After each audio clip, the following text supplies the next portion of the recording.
Greetings from Bethel Memorial Baptist Church. It is Wednesday night. We had our prayer meeting with about 16 people. Had a good discussion, a good time of laughter, enjoying hearing of the prayer requests and also facing some of the serious prayer requests as well.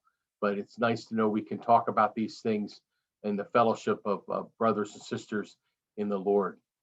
Well, something happened this afternoon that I just thought was kind of fun. We have a person that is moving to South Carolina from our church. Has been here for 38 years. She shared a testimony on Sunday, and just been praying for her. She was leaving on Monday, and I wasn't sure how long it would take for her to get there. And sometime about 2:45 this afternoon, the Lord kind of put her on my mind. I texted, said, "Have you arrived, or are you still on the road?" And she texted back, said, "It's kind of funny. I was just coming to find my text to phone to text you and tell people that I have arrived." She had been there for about an hour, and she was just unloading the car, and she said, "Oh, I should let people know." So it was neat when she reached for her phone that I had already reached out to her. It's fun when that kind of thing happens, when God kind of brings things together in a timing that you can see that God's hand is in it. Now, there's another situation that happened this Monday that unfortunately was not as good, because there was somebody at church that I hadn't seen since we closed down in November, and I've been meaning to give her a call, and I just didn't get to it. And on Monday morning, I got a call and said they had found her in her living room, and she had looked like she rolled off her couch, and she lives alone, and she was in the hospital. I said, "Oh Lord, I could have visited her before this happened, and what's going to happen now?" Well, I have visited her the last 2 days, and the first day she wasn't very responsive, but she's getting better every day. They think it might have just been a seizure, and that she should recover well from this. But we're still very much praying. But I thought, boy, it wouldn't have been much better if I had made the phone call before all that happened. And we just need to listen to or have a relationship with the Lord, and He brings something to mind to give it serious consideration and follow through on the things that He asks us to do. Um, well, this week I have been thinking about Mother's Day, and just recognizing the challenge that can be, as well as the celebration that it can be. Um, Really, we were out as a family for my mother-in-law's birthday last night, and we stopped off at the Wegmans to pick up some things on our way home, and saw somebody that we know from the church that it doesn't attend regularly, but we see him, and his mother had passed away earlier this year, and or even the end of last year, and just been praying for him, and it was good to see him, and just thinking about how hard Mother's Day is going to be. And I realized Mother's Day is either a blessing or a real struggle. People have different reasons. There's a breakdown between relationships between mom and children. Moms feel guilty for not being better mothers, and children feel bad for how they've hurt their mothers. There's a lot of things that can happen on Mother's Day. We need to be sensitive to it. And I guess I became even more sensitive to it because I've been going through a online seminar conference. It's 4 days. Today is the third day. I've got a little behind today, but I'll get caught up. You can watch the things live or watch them later on tape delay. But the whole seminar is called Sexual Discipleship. I had heard about it a couple of weeks ago, and there was a deadline to sign up for it for a very reasonable price for a 4-day seminar. And I said, I don't even know what I'm getting into, but I did a little study and said, looks like a good organization, and I signed up. Well, what they're obviously doing is saying, as Christians, we should not just throw our hands up and say the world's a mess when it comes to sexuality. We need to be proactive. We need to be learning. We need to be trained to deal with people and help them find health, not just condemn things that are unhealthy. And just thinking about that, I'm really, really glad I signed up. Here's some of the topics that we've been looking at. Discipleship in marriage. We need to help married couples before they start heading for counseling and thinking about divorce. We need to really be encouraging them. I know I do premarital counseling, and I've found some better tools through this past year to help with that. But the fact is, we need to be discipling people, teaching, disciple, find people, the disciplines of life and in marriage and so forth. But then really, really challenged by a couple of the seminars on singles. And singles need to know that they are as much a part of the church. Think about that. In today's world, oh yeah, we try to make room for the singles. Well, the singles say, hey, wait a minute, Paul, think about the people in the church that never were married and they have such much to offer. Maybe we need to make room for you married people. It's just interesting to hear the different approaches to that. That doesn't necessarily relate to Mother's Day, but there are things that happen in our relationships that the church has to do better at. Confronting abuse in the church. That was a seminar led by the grandson-in-law of Billy Graham. He's a lawyer and deals a lot of things with helping victims. Too many times when there's abuse, we're more about protecting the abuser instead of the one who was abused.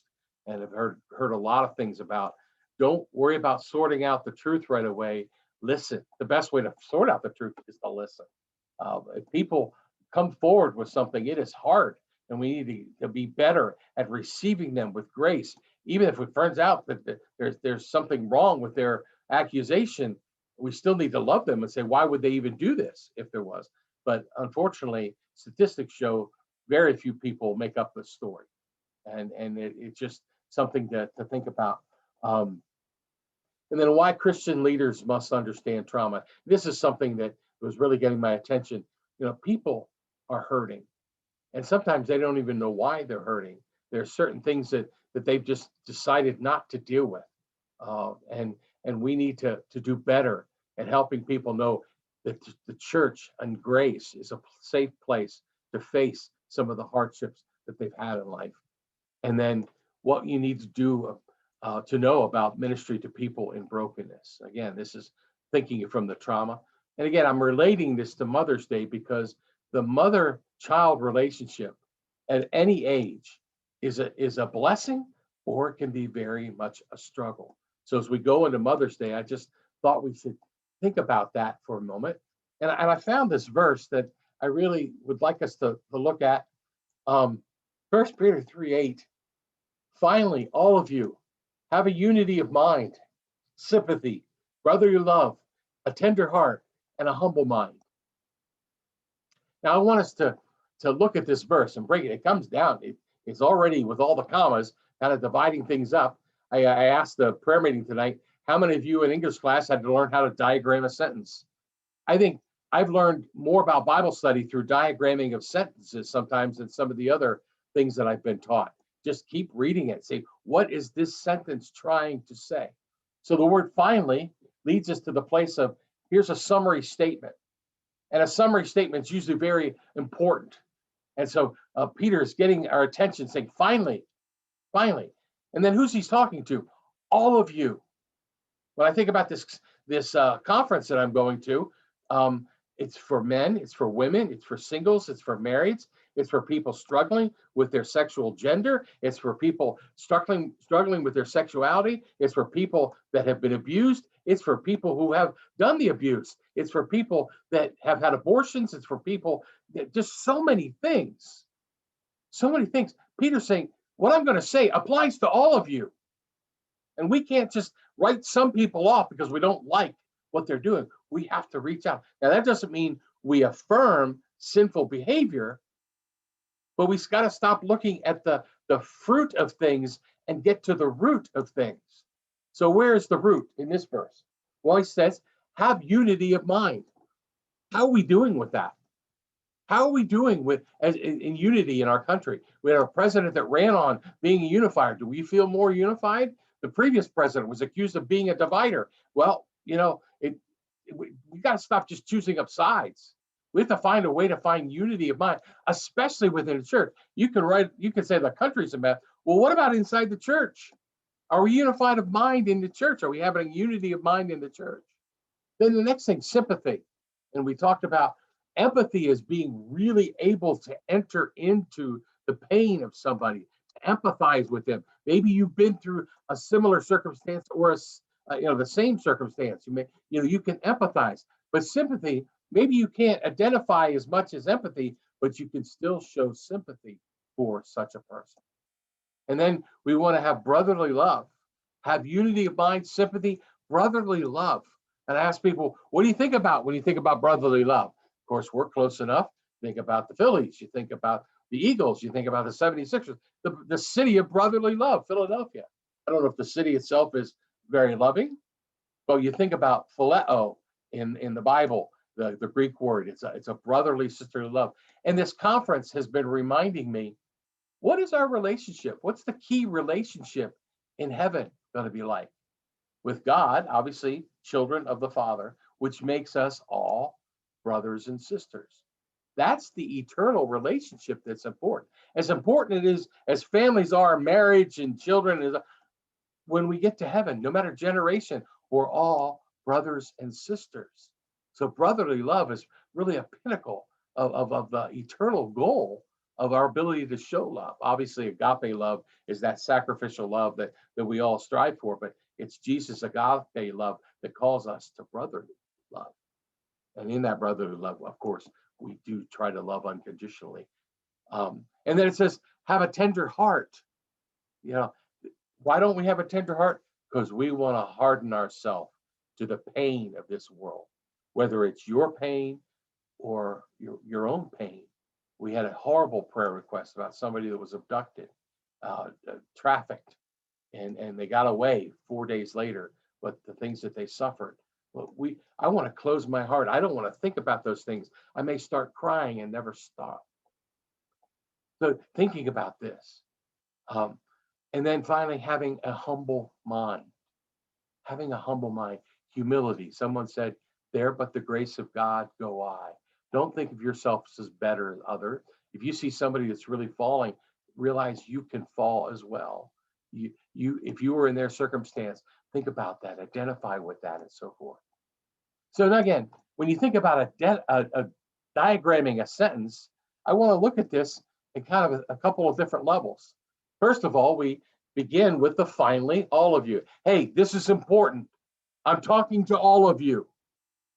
So that's where we start. But if you see that the first and the last of the 5 thoughts that are there, there's a unity of mind, and then it ends with the humble mind. You see how those two beautifully go together? We can't be unified with one another unless we're willing to humble ourselves and think of others as better than ourselves. We're not going to give them I'm not going to surrender to them. I want my way, not their way. No, a humble mind says, wait, I need to consider how I can be showing more unity in humility, humbly showing unity with one another. That's a great foundation to build towards something. Well, what's the next level? We see sympathy. Where does sympathy come from? It comes from a tender heart. When we soften our heart, we can learn to show the sympathy and even the empathy. We can open ourselves up to potential hurt, but open ourselves up to also to help someone and show sympathy and listen and not just preach at people, but listen. Why do you have this struggle? Why did this happen? And being able to identify with the pain of others. And what are we working toward? Brotherly love. So this is a summary statement for everyone, that out of unity and humility of mind, we develop a tender heart that can show sympathy toward one another, so that we can obey the second greatest commandment, to love one another. Thinking about heaven, we are going to be brothers and sisters in God's family in heaven. As a group, we'll have the relationship of the bride of Christ, but with one another, it's a brotherly and sisterly love. I hope that this Mother's Day, you're praying for those that struggle. You're praying for those that have much to celebrate. I challenged the men in our men's fellowship today. What do you think about Mother's Day? And of course, all the jokes. Well, I'm not her mother. I hope my kids do a good job. And I said, take a moment and find out what your wife might be thinking about Mother's Day. Or if you're not married, find out what your mother would think about Mother's Day. Love one another as you would be loved. That's the thought. And if your mother's no longer with us, none of the men still had moms with them, you could still celebrate the memory, and you can think about the mothers that are around you and the relationships that are there that you can pray for in humility, in unity, showing sympathy with a tenderness, showing brotherly and sisterly love. That's a worthwhile way to celebrate Mother's Day this year. Let me close in prayer. Father, I thank you. I thank you for your word that just speaks to us, a timely message. I do pray for everybody that's making preparations for Mother's Day. I know some families can't get together because of COVID, and that's a challenge, but you still will be with them all. I pray that you would help each of us to just know that you love us. There are some descriptions of you, God, that you're as tender as a mother nursing her child. We pray that we would recognize you as our great Father, or Jesus, you're the everlasting Father, as it's told in the prophecy. We just see the oneness of the Trinity reaching out to love us. I pray that you would bless us the rest of this week, and with a great Mother's Day celebration, help us all to be better at showing brotherly love toward one another. Jesus, it's in your name I pray. Amen. God bless.